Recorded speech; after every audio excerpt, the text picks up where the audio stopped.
for joining Just Us Chatting. I'm Tamara. And I'm Michael. And I guess today we're going to talk a little bit about something that I remember hearing a little bit about back in 2014, and Dr. Peterson just brought it up again recently in relation to Patreon and the problems that we've been talking about recently, and change the terms and pressure on financial institutions to moderate free speech online. So apparently there was this thing back in 2014 that was called Operation Choke Point, which I remember hearing a little bit about, and the way that it's being talked about in the article that Dr. Peterson linked to, I don't know if it feels a little. I'm not sure how to put it, but I mean, it's in the Washington Examiner, and starts off with a good James Madison quote, so I'm going to go ahead and do that. Sure. James Madison once wrote that the rights of persons and the rights of property are the objects for the protection of which government was instituted. Right, so it's a very libertarian idea that government's sole purpose is to protect the rights of the people to their persons and their property. Yeah. So, but it's become a lot more than that. Yeah, it's become quite a bit more than that. But Operation Choke Point was a plot. See, this is where I get this is some kind of hyperbolic and conspiratorial language, emotive language. But we'll go through it. A plot by President Obama's Department of Justice, the FDIC, the Federal Deposit Insurance Commission, the Consumer Financial Protection Bureau, and other government agencies to cut off banking and financial services from small businesses and industries that they deem to be political enemies or otherwise undesirable. So that is... It's kind of avoiding what it seems like they were really trying to do. Yeah. Because it took me a while as I was going through this to remember that back in 2014 and earlier actually, but the Obama administration was going after payday lenders. Okay. And the entire industry of payday lending. Because they charge such exorbitant interest. Yeah, because they charge exorbitant interest, and they're basically just. They're preying on the poor. Yeah, this is certainly one way to look at it, right? But at the same time, if if there weren't legal services like that, then you just have loan sharks, and you'd have more violence maybe. This is true, right? So when you legalize and regulate, you have less likelihood of that kind of.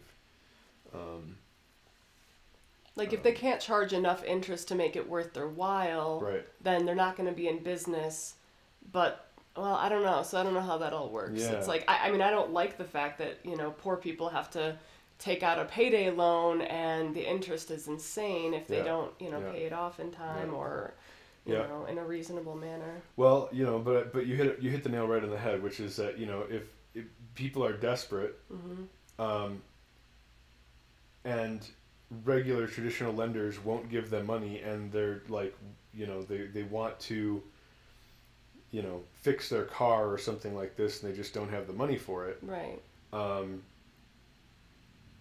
They could go through more unscrupulous, right, they could either lose their job because they can't fix their car, or if it's illegal to for payday lenders to charge high interest rates or be in that market, for that market to exist, then they go to the mafia basically, and they say, Don Corleone, do me a favor, I need a little bit of extra money, and then the Don is they're indebted to the Don, and right. now all of a sudden, this guy doesn't pay his stuff back. Well, a payday lender can't come after you and break your legs, right? Right. That would definitely put them out of business. Mm-hmm. You know what I mean? That's illegal. Right. And so, as long as it exists within a legal framework, there's legal recourse for people who are engaged right. with them in business. Yeah. But when you start dealing with like the mafia or drug dealers or something like this, and you're like, look, I need some money, and does anyone know anyone who could lend me some money? And you start dealing with shady characters who are operating outside the law. Right. Well, there's no legal framework for that because that person's already operating outside the law, so you're in trouble if you're dealing with them. You know what I mean? That's a much worse situation to be in. So I don't necessarily.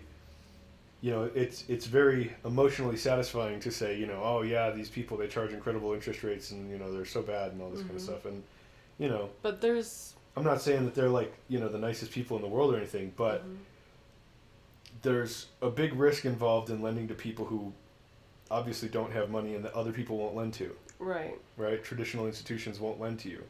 There's a big risk involved in that. So you figure probably like 25% to 50% of the loans may not get paid back. So they've got to have huge interest rates to make to cover that. But is that what this article is about? Well, this article goes on to say things like some of these businesses, so political enemies are otherwise undesirable, right? So that's kind of like, wait, political enemies? Like, it sounds like they're going after, like, senators or something. It's like, I'm not happy with the bias of this article, you know what I mean? It's like, oh yeah, the Obama administration was trying to keep Republicans, from processing their payments, it's, like Republican senators or something. It's like, it's not, this phrase right here is really, really biased. So I just want to, at least mention that before we go forward. But some of these businesses included gun stores, ammunition shops, fireworks stores, small dollar lenders, and home-based charities. Well, small dollar lenders is probably the main thrust of that whole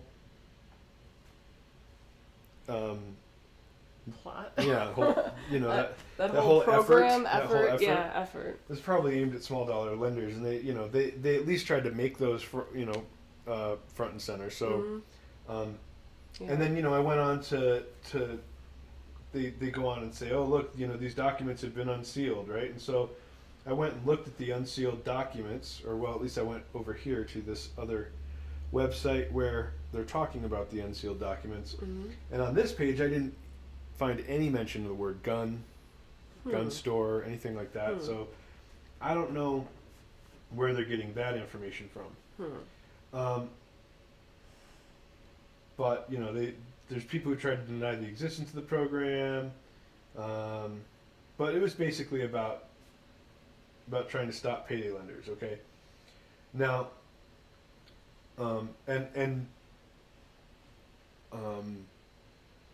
adding additional layers of oversight to financial institutions that would process payments for these unscrupulous businesses.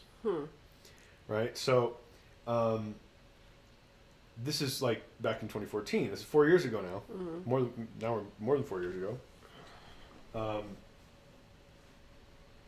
But that kind of is plants the seeds, and it's like, well, sure, you want to make the enemy is these payday lenders, right, or something like this. But what happened is we opened the door to the idea that you can inflict punishment on payment processors for doing business with people who you think are unethical in some way. Not that what they're doing is illegal, but that you think that what they're doing is unethical. And so you had a lot of, apparently back in the day, what you had was a lot of, or in 2014, the government was threatening to impose stricter regulations on processing, credit card processing companies and financial institutions that did business with, payday lenders. And so it's like, oh well, a bunch of these places went out of business because people stopped processing payments with them because they didn't want to deal with the additional regulatory burden. Oh, wow. Right. So now it's like, okay, well...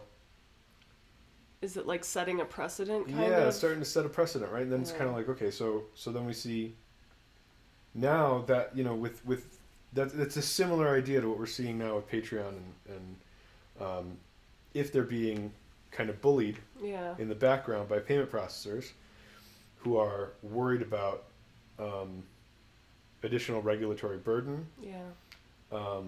Or, you know, that's the thing is that, like, governments scare the hell out of financial financial institutions because they're the state monopoly on violence, right? They're the monopoly on violence in a society. So, you know, although the financial institutions have all sorts of money, all it takes is, you know, one Che Guevara to come into power, you know, one Mao, you know, and to just take them and down. to just be like, shoot all those people with the, you know, who have been, money. you know, oppressing everyone, and distribute that money to the people, you know, and like that's all, you know, it just takes one, you know, socialist revolutionary to, you know, to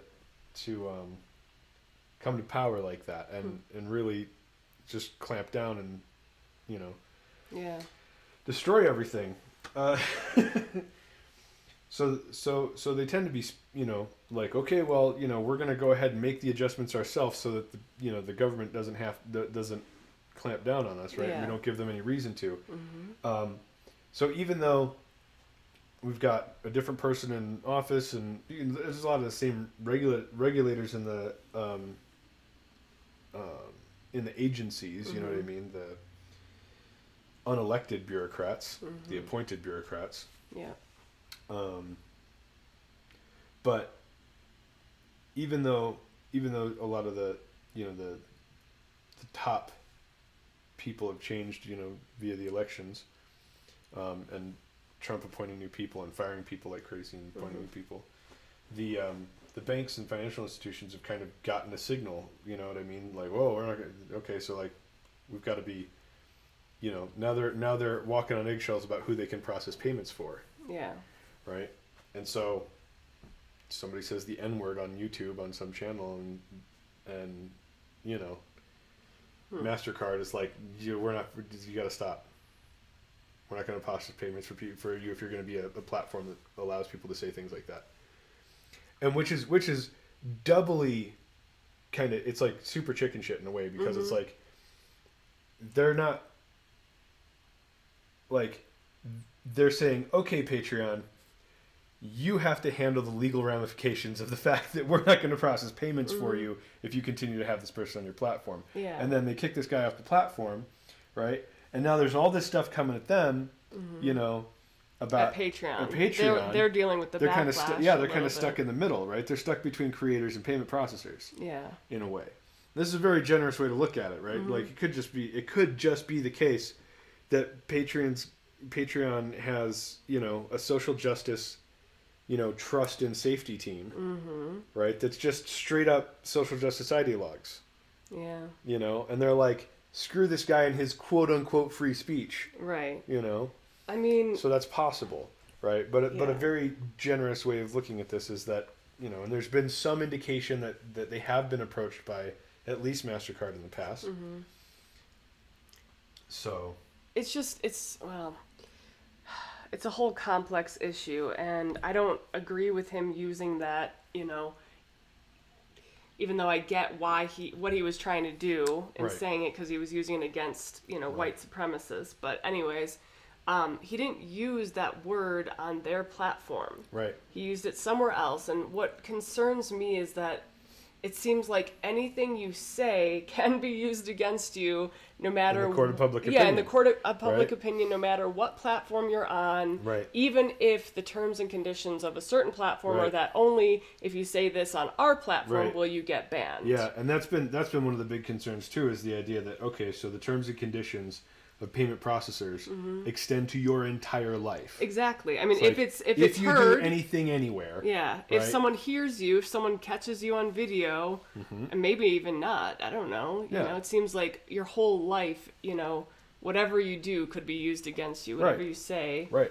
You know. Yeah. Well, that's one of the, and that brings us to the modern problem of the internet, that everything's written in ink, right? It's like there's no, once it goes up online, it's like that's it. It's there. Somewhere. So we have ongoing records and the kids growing up in today's society, like, I'm so glad we didn't have social media when I was a teenager. I'm so glad we didn't have, you know what I mean? Because like, how do you leave your past behind you if it's always available and searchable online? No kidding. Yeah. You know what I mean?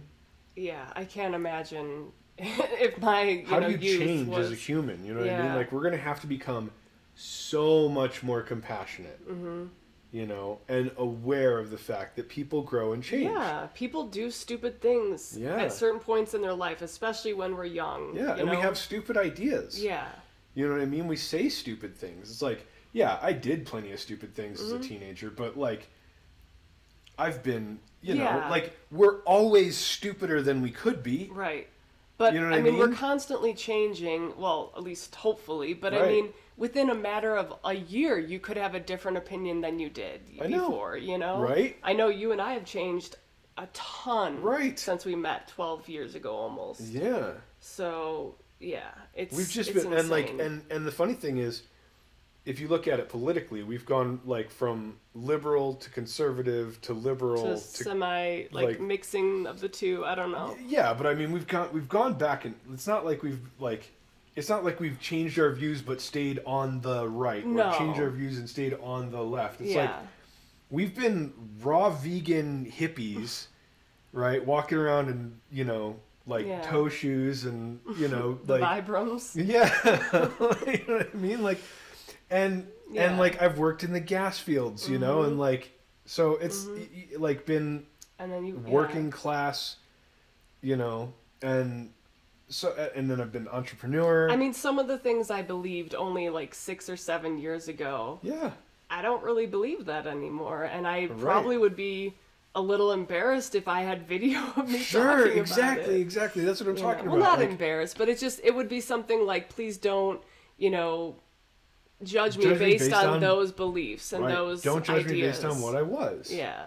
And that's the thing, is like, we need to get better at, as a society, as a culture, kind of as a culture, really. Not socially, because I don't want any laws about any of this stuff. No. You know what I mean? Like, but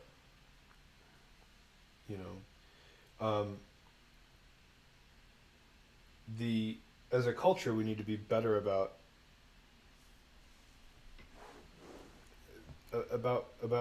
forgiving. About forgiving ourselves and others, and kind of like just looking at like allowing. How do I put this? We need to stop looking at what people have said and start looking at, or have done, and start looking at what people are doing. Yeah, at the moment. Right? Like, like, for example, you could be going through a divorce, spiral into like some drunken depression, be stumbling around, downtown Chicago at noon, and, and you're drunk out of your mind and wobbling across the street, and you walk out into traffic and someone slams in their brake and they're honking at you, and you throw a bottle and you're like, ah! And somebody catches that on video. It's like, well, that's not cool that you did that. Right. Like, nobody's saying that, right? It's like, it's not cool that you did that. That's not a good way to handle your depression for, but right? It doesn't mean that you're never going to get over that divorce, and it doesn't mean that you're never going to get back on your feet and be a normal, contributing member of society and be able to, like...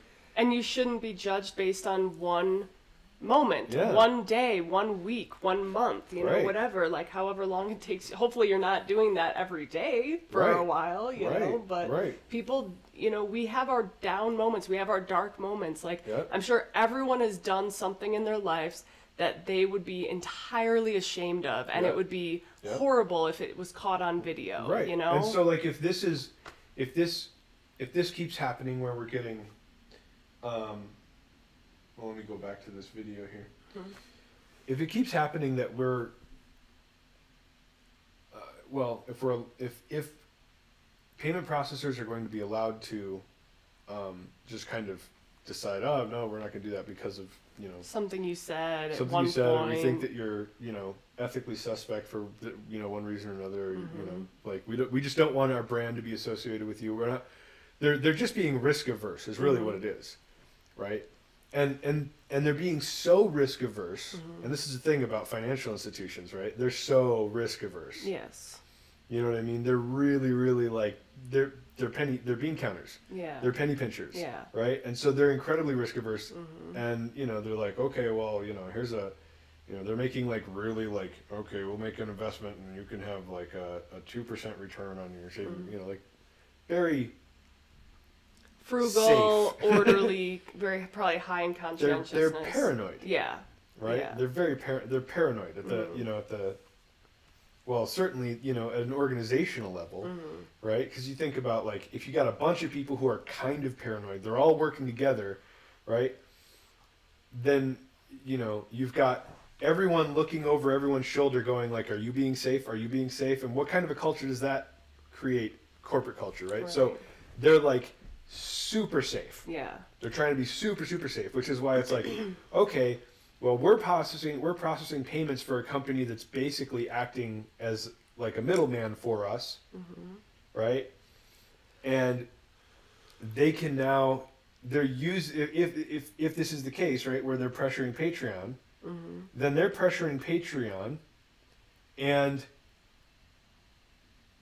that puts not only are they the middleman for payment processing, but MasterCard or whoever is on the other end of this is being so paranoid that they're using Patreon as a shield, right?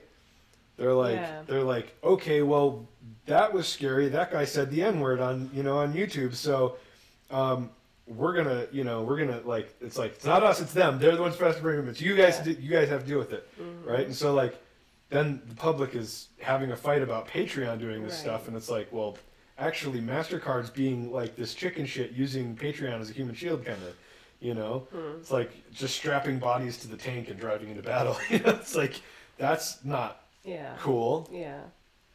Yeah, it's pretty cowardly. It's pretty cowardly, especially since they're such a massive institution. If they're, we're talking about MasterCard. So, but, it's totally plausible that there's some, somebody who is, or some department that's engaged in risk assessment and stuff like this, and looking for legal risks. Yeah. And they're going, okay, this guy, they're keeping an eye on Patreon because Patreon's funding all sorts of views on YouTube, and they're like, I don't know about that guy. I don't know about that guy either. And they're just kind of poking at Patreon, going, hey, don't let that get back to us. And I mean, I don't even see how it would. I don't see how the payment processors are responsible for what other people do. Well, even if they're processing payments for them. Other than, again, when it comes down to specifically violence, terrorism, like if they specifically know these people are terrorists, something like that. You know what? I think it should be maybe it should be something along the lines of like, there should be a legal protection in place so that if there's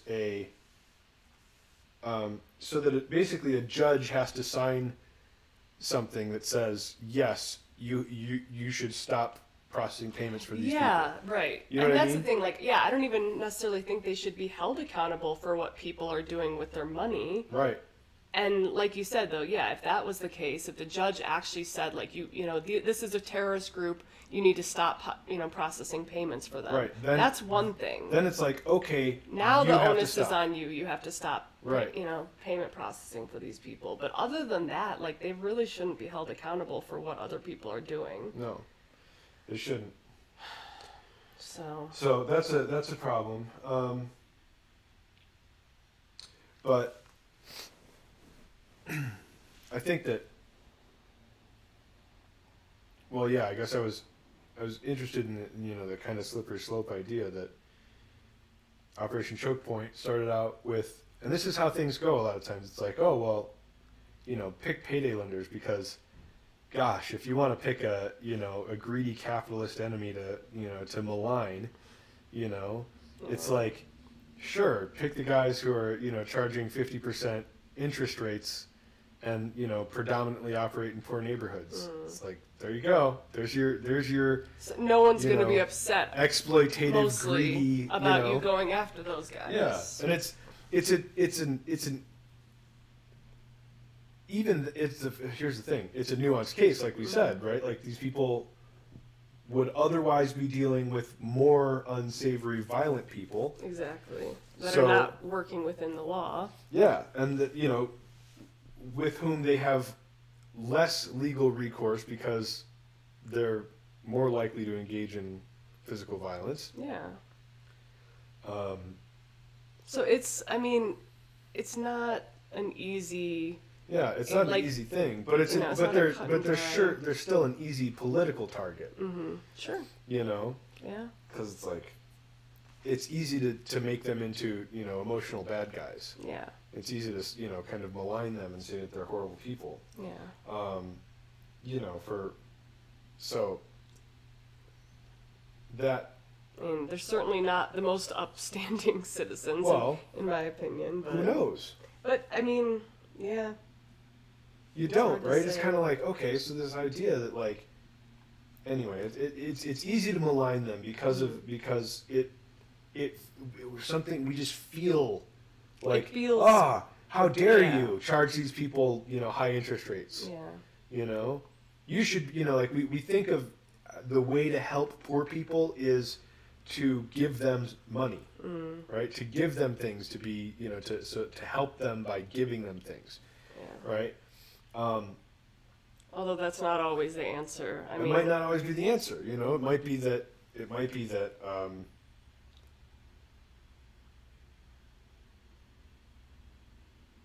that you can actually build your credit through a payday loan organization. Mm-hmm. And so maybe it's a second chance. Maybe it's nobody wants to pay 50%, on their interest. Nobody wants to pay these exorbitant interest rates. Yeah. But the other side of that is nobody wants to lend to those people either. Right. Like, because if they're needing a loan, if their financial situation is such that, they need a payday loan because they're not making enough. Mm-hmm. They need, a loan ahead of time. It kind of is not the best sign. It's right. Kind of shows hey, they're in a bad way right now. You're working at McDonald's, you've declared bankruptcy 3 times, and you've got you've got a mortgage. It's like, oh, are you kidding me? Yeah. You seem like a great, risk. Let's go ahead and I'm just gonna, yeah, sure, no problem. I'll lend you money, right? It's like, no. Nobody wants to lend money to that person. None of the regular financial institutions want to do it. Yeah. So the high interest rates end up, it's not like they make a ton off of it because sometimes they don't get paid back at all. Yeah. So the high interest rates cover the times when they're not getting paid back from people. Right. So I don't know. We're getting off topic. Yeah, I don't but know that it's so yeah. I guess all I want to say is that they make an easy political target. Yeah. Because we naturally feel like, oh goodness gracious, these high interest rates, how unfair. Yeah. Which is, I think, a great thing about our society, by the way, that we tend to feel that way. Mm-hmm. And that people like that do make such an easy political target. I think it's almost a good thing about our society, but it doesn't mean that. Well, okay, so that's a great way to start down the road, right? Because they're an easy political target, you can go from there to now we've got our foot in the door, right? It's like, yeah, if you continue doing business with these people that we don't like, we're gonna, crack down on this financial institution, right? Or we're gonna crack down on the financial institutions at the federal level. Ooh. Well, at first it's payday lenders, but who's to say it's not oh yeah, people who sell guns or people who sell, Just making more and more regulations and making it harder for them to do business. Or what's to stop them from saying that certain political ideas, left or right, are too extreme. Right? So if there's somebody trying to start a newspaper or a blog or something like this, you can't process payments for them without, incurring, insane regulatory burdens because of it. Right? It's going to cost you a lot to do that if you want to do it. Well, then the financial corporation will be like, okay, well, then we just won't. Yeah. Right? Yeah. It's definitely not setting a good precedent, No, it's not. I mean, if you set that up as kind of a way, this is the other thing, is that there's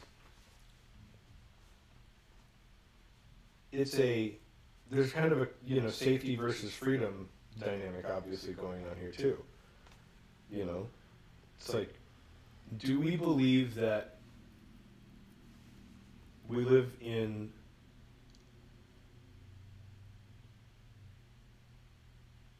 do we believe that people follow the laws because they're scared?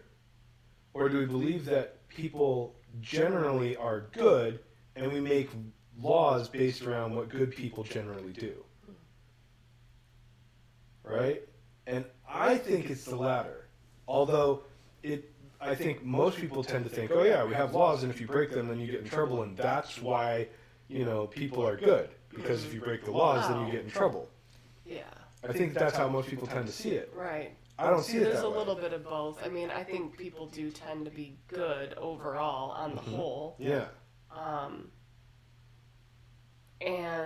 But I think there's also a certain amount of following laws because you don't want to get in trouble as well. Okay. So here's the thing though.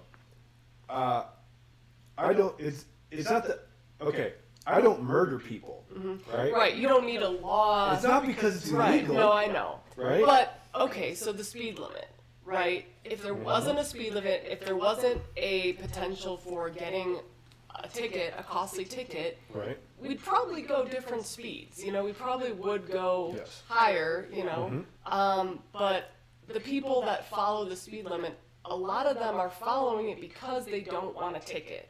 Right. You know what I mean? So true. There's certain laws that we kind of follow for fear of, government.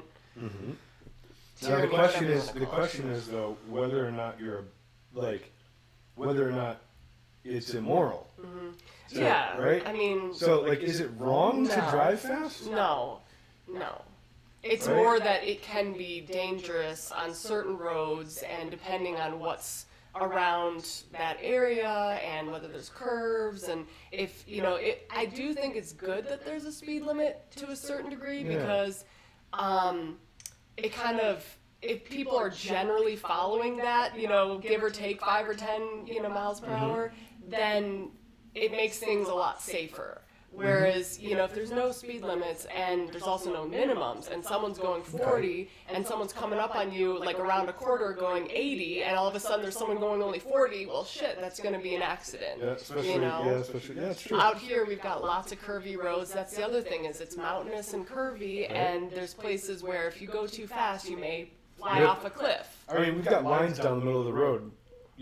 Right. It's like we don't think of that as laws, but they are. I mean, it's sometimes it's good to have boundaries. Right. It's not about that it's immoral to drive fast. It's just that it is helpful to have a certain general idea of how fast you're supposed to be going, so that because of other cars on the road. Right. And because we live in social situations, there are certain ways that we can structure society that benefit us all, if we can cooperate to not hurt each other. Right, exactly. Right? So but you're right, as far as murder and certain laws, it's I don't need that law in place to know that it's wrong. Right. And it's not because it is illegal that I refrain from committing that act. Right. And so, and then you got things like, okay, so speed limits and lanes and stuff like this. It's kind of like general organization of human movement, right? It's not restricting your movement really, right? It's just kind of putting parameters around it. Yeah. But you're still free to go, right? And you can still use the roads to get wherever you need to go. So that's one thing. Yeah. When you start talking about regulating financial institutions, though, they're not free to go wherever they want to go suddenly. It's like, okay, well, they can't do business with these people, or they can't do business with those people. It's like, well, as of right now, right. I don't know what kind of regulations they have, but I'm sure they're pretty minimal as far as who they can process payments for. Right. You know. Well, and then there's the interplay of the cultural and the social, right? So we've got, like, I think what we're dealing with is kind of the cultural outrage, kind of the culture of outrage that we're living in, combined with a fear of litigation, right? So you've got financial institutions who are trying to stay ahead of the litigious mob, right? Because it used to be that we had, pretty free and open kind of business dealings. Well, I was going to say our culture used to be kind of like post 60s, it was kind of like there's a lot of like, free thinking individualists in this country, and more and more it seems like it's just collectivists, like just everywhere. There's just all these collectivists who are, whether on the right or on the left, trying to regulate everyone's behavior with the force of law. And I think the right way to regulate people's behavior for the most part is through cultural inputs. You know what I mean? Just through the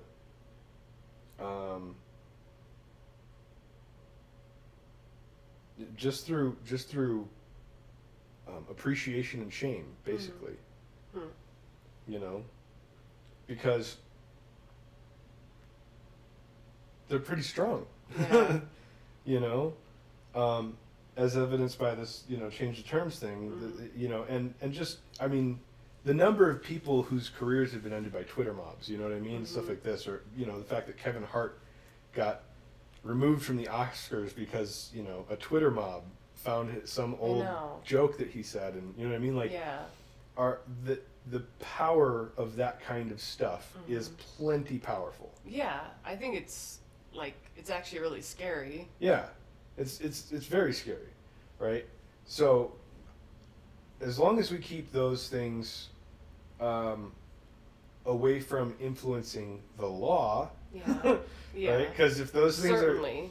if Kevin Hart doesn't get to go on the Oscars, right? That's one thing. But maybe he gets invited back a couple years later. If you make a law that says Kevin Hart can't go on the Oscars, you're like, now we're talking insanity, but right? I think it's bad enough. And I don't necessarily mean Kevin Hart specifically, but like, let's say the reason that Kevin Hart can't go on the Oscars is because he told an offensive joke like 10 years ago, right? Well, if that same kind of outrage is directed towards policy, and it's like, oh yeah, people who say these kinds of things can't be involved in public life, which is the general, kind of sentiment of the mob, right? It's basically, oh, there's a person who broke the taboo, right? They're no longer allowed. Get rid of them. Right? Like, altogether. Explode them somehow. Right? Make them vanish. Unperson them. And that's really what it comes down to, is this like this desire to unperson. Right? This desire to kind of like negate that person entirely. But don't you think it's already bad enough, even like without the force of law being used? Like if the force of the mob is enough to, keep someone from, doing something, like that's a good example, Kevin Hart, but there's lots of other examples, or people being deplatformed. I mean, isn't it bad enough if the mob is dictating who can say and do what? Well, it is. I think it's bad. Obviously, it would be way worse if it I don't think that institutions. I don't think that institutions like the Academy Awards, the Oscars, or colleges or payment processors, whatever these, they're private companies and, institutions. Colleges a lot of times are public institutions, but in any case, I don't think that the private institutions especially should be bowing to these, mobs. I certainly think that people should stand up to them by and large. However, I'm less worried, like that kind of, to me, it's not that like, oh, it's terrible that Kevin Hart didn't get to be, on the Oscars. Yeah. What worries me is that those same people want to dictate new policies. Right. You know what I mean? Those people are voting for candidates that are going to, kind of increase the they want to increase the top marginal tax rate to 60-70% or something like this. Just they want to, well, okay, places like Harvard that have policies, that say we're going to discriminate against Asian people, right? It's like, that's a policy at Harvard. Right. That's a policy at Harvard. Yeah. Right? That people going to Harvard are kind of getting used to. And people coming out of Harvard are going to be running, this nation. Right. They're going to be running corporations and, being in government. They're going to be senators and, this kind of stuff.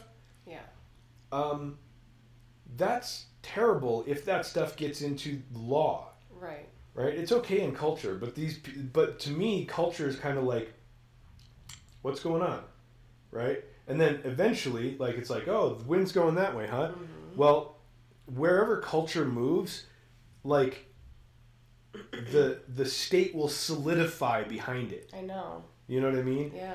And I don't want this stuff solidifying. Yeah, exactly. Like if it's like, oh yeah, people are outraged and Kevin Hart doesn't get to be on the Oscars, that's one thing. Yeah. Right? But if this stuff starts to solidify into legalized discrimination, like we're going back to legalized discrimination. Yeah. Like we're going to calcify that behind that's what's scary. Yeah. Right? And that's why that's the whole reason that I even talk about this stuff, is because when we start having, discussions about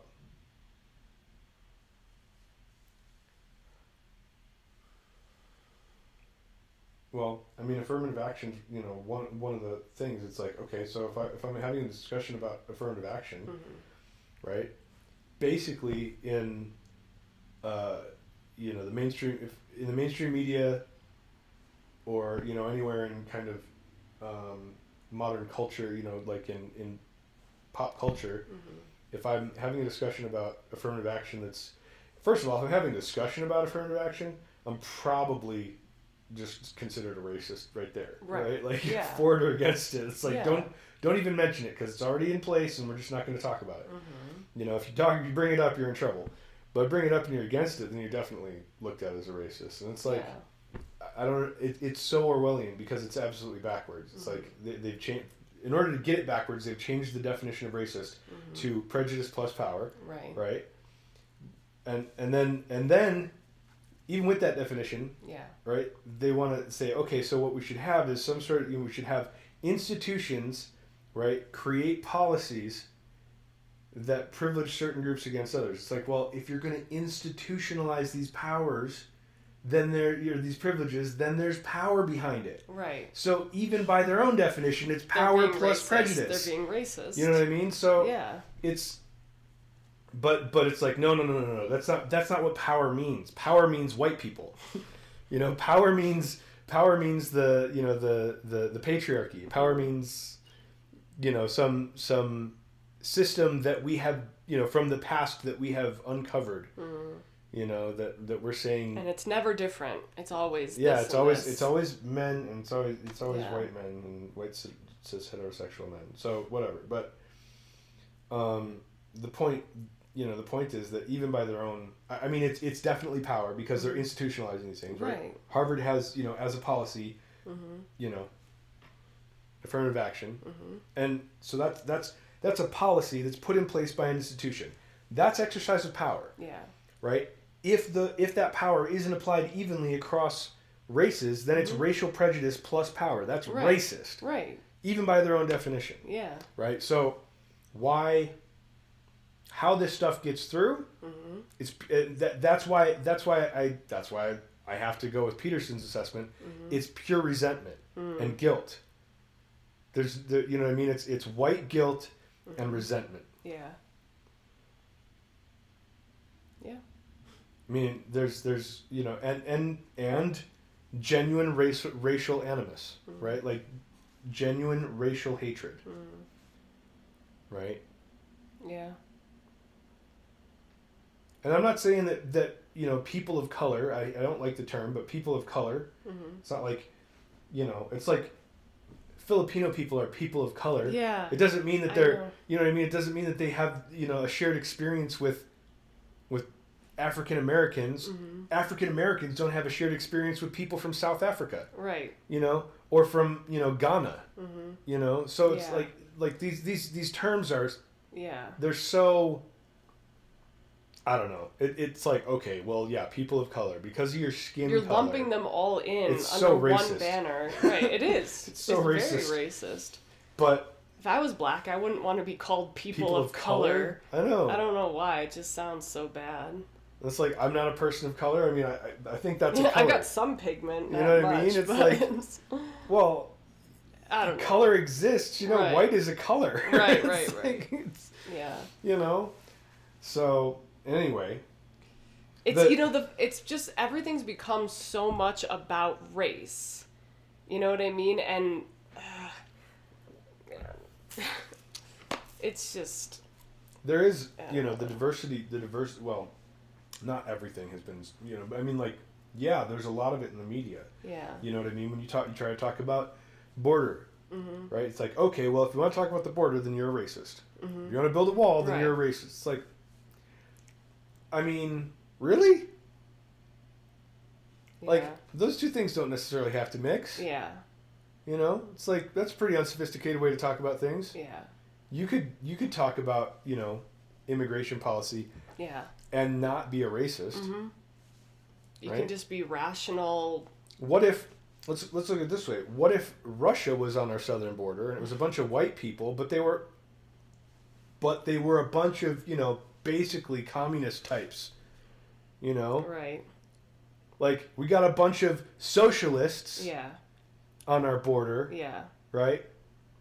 Who are you know, who live in places that are not very economically viable, let's put it that way. Yeah. Right? Even though they're resource rich, right? Their economic policies or their economic situation is really bad. Yeah, yeah. Right? And they're like just riddled with corruption. It's not because of the socialism, mind you, it's just because of something else. But let's just pretend, right, that there's, you know, a bunch of socialist countries, let's call them, you know, like old Soviet bloc countries or something like that are sitting on the southern border. Yeah, but most of the same people that are okay with letting everyone in would be okay with letting a bunch of socialists in too. Right. And so, but let's just pretend that instead of a bunch of, you know, Latino socialists, right, we had a bunch of white socialists, Caucasian socialists on the southern border. Yeah. Is it really true that we'd be like, no, we don't, you know, like, no, we'll let all those socialists just come into the country? Is it really true that, like, America would be like, hooray for the, you know... Yeah, because they're white. Because they're white? No. No. No. I don't think so. I really don't. I don't think so. And I think that we could have, you know, that it would be great if... Well, plus we have kind of a sordid history with Russia. I mean, like, we're not huge fans of them. Although it's weird that, like, a lot of people on the right now are, like, or have been praising Putin for the past, like, 6 years. Really? Yeah, it started under Obama when people on the right started being like, look, you know, our president's so weak and whatever, and like there were pictures of him meeting with Putin and people on, you know, you can snap pictures just about any moment, right? And so there's like, it's like they would snap a picture of them meeting when Putin was kind of looking, kind of looking back and had this like, kind of like sly kind of look on his face and a little stern. And Obama was kind of looking down at the moment, right? Like they're just walking somewhere. Maybe somebody told a joke off in the distance and Putin turns to look at him, or whatever like this, and he's kind of like laughing a little bit. But the picture, looks like Putin is laughing at Obama and Obama's sitting there with his head down, right? And so they take this picture and they're like, they put it up and they're, write stories about how like, Obama's weak and, he can't negotiate with Putin and stuff like this. And it's like, and that starts spreading on the, on right-wing media. And it's like, it's stupid. It's so stupid. But then, so, and now of course there's all this, allegations that, Trump is tied to Russia, so the right wing's like, yeah, who cares? Russia's great. It's like, no, Russia's not great. Kind of been a murderous, impoverished, like very unfree, very un-American, actually. Putin is a ridiculous authoritarian thug. You know what I mean? Like, there's he's a crazy there's dictator. No way around that. You know what I mean? He's an authoritarian thug. Yeah. But I don't actually. What's weird is I don't think like he's actually still very popular there. And I think that it might be the case that there's some meddling in the numbers, but I'm not positive about that, right? Because I understand spiral dynamics and I understand that like people like at certain levels of worldview development, cultural stages, cultures appreciate a strongman dictator type. You know what I mean? They want like it's kind of like the hierarchy, the principle of the hierarchy can't be abstracted, you know what I mean, beyond the the individual. So they need a strongman to be at the top of the hierarchy. And like people applaud him for being that, you know what I mean? So that's the people that are still at a certain level, if the which I'm sure there's some people that live there that are way beyond that level of development and completely hate him and think he's horrible, authoritarian. And did you want to talk about spiral dynamics? I guess we could talk about spiral dynamics a little bit. Do we have time? I don't know, not really, because honestly, I think it. Oh yeah, we're about an hour in. I think we could talk about it another time, and I'm sure it could be at least an hour discussion. So. All right, let's try and talk about spiral dynamics tomorrow. Sound good? Yeah. All right. You want to call it good today? Okay. Can you go to the bathroom? Yeah. No. All right. Thanks for hanging out with us. Hit us up on Twitter and Facebook at Just Us Chatting, and click subscribe if you're interested. Subscribe, to stay tuned. And I will go ahead this week and start cutting up some of these videos. You keep saying that's the plan. I know. I said. Well, last week I said I'd start doing it this week, but hopefully this week I'll actually get into it. Okay. I keep saying it, but anyway, again, thanks for hanging out with us, and we'll catch you next time. Bye.